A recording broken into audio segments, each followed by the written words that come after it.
ഇന്നത്തെ എപ്പിസോഡിൽ ലാലേട്ടൻ മസാല എന്നുള്ള പേര് ആർക്ക് കൊടുക്കാമെന്ന് ജാസ്മിനോട് ചോദിച്ചപ്പോൾ ജാസ്മിൻ ഒന്നും നോക്കാതെ ജിൻഡോ കാക്ക എന്നാണ് പറഞ്ഞത്. ജിൻഡോയാണ് സെലക്ട് ചെയ്തത്. എന്തുകൊണ്ടാണ് ജാസ്മിൻ അങ്ങനെ പറഞ്ഞതെന്ന് ചോദിച്ചപ്പോൾ ലാലേട്ടൻ ഇപ്പം മസാല എന്ന് പറഞ്ഞു കഴിഞ്ഞാൽ അത് ചീത്ത രീതിയിൽ മാത്രമല്ല. അപ്പോൾ ലാലേട്ടൻ പറഞ്ഞു ഞാനും അത് തന്നെയാണ് ഉദ്ദേശിച്ചത്.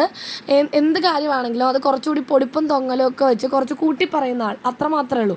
അത് നല്ലതാകാം ചീത്തതാകാം എന്ന് ലാലേട്ടൻ ഒന്നുകൂടി വ്യക്തമാക്കി പറഞ്ഞു കൊടുത്തു.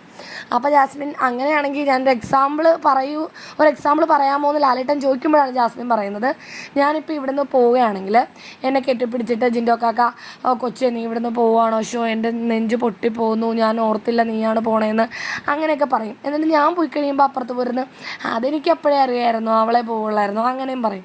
കാരണം ഇവിടെ പറഞ്ഞതായിരിക്കില്ല അവിടെ പറയുന്നത്, അങ്ങനൊരു സംഭവമുണ്ട്. അതല്ലാണ്ട് വേറൊരു സംഭവം എന്ന് വെച്ചാൽ കഴിഞ്ഞ ദിവസം നോറയൊക്കെ ഉണ്ടായിരുന്ന എപ്പിസോഡിൽ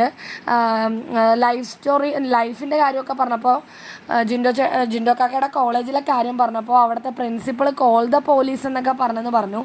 ഒരു പ്രിൻസിപ്പളും ആ സമയത്ത് കോൾ ദ പോലീസ് എന്ന് പറയുമെന്ന് എനിക്ക് തോന്നുന്നില്ല എന്നൊക്കെ പറഞ്ഞു. അപ്പോൾ എല്ലാവരും കിടന്ന് പൊട്ടിച്ചിരിക്കുകയാണ്. ജിൻഡോയ്ക്കും അത് അറിയാം, ജിൻഡോ ഇച്ചിരി പൊടിപ്പും തൊങ്ങലും വെച്ച് പറഞ്ഞാണെന്ന്. അപ്പോൾ ജിൻഡോയും കിടന്ന് ചിരിക്കുന്നുണ്ട്. അപ്പോൾ ജാസ്മിൻ പറയുന്നുണ്ട് പുള്ളിയുടെ ലൈഫ് സ്റ്റോറിയും പുള്ളിയുടെ കഥകളും പണ്ടത്തെ കാര്യങ്ങളൊക്കെ പറയുമ്പോൾ പുള്ളി അങ്ങനെയാണ് എല്ലാം കുറച്ച് പൊലിപ്പിച്ച് പറയും, അത്രേ ഉള്ളൂ എന്ന്. അപ്പോൾ അത് ശരിയാണോ, അങ്ങനെയാണോ, പുളു പറയുമോ ജിൻഡോ എന്ന് ലാലേട്ടൻ ചോദിക്കുമ്പോൾ ഇല്ല ലാലേട്ടാ പുളുവൊന്നുമല്ല, ഞാൻ കുറച്ച് ഹൈപ്പ് കൂട്ടി പറയും അത്രേ ഉള്ളൂ എന്നൊക്കെ പറയുന്നുണ്ട്. അപ്പോൾ ലാലേട്ടൻ അത് തന്നെയാണ് ഞാനും ചോദിച്ചതെന്ന് പറയുന്നുണ്ട്. വളരെ രസകരമായി ആ ഒരു എപ്പിസോഡ് അങ്ങനെ അവസാനിച്ചു. അടിപൊളിയായി.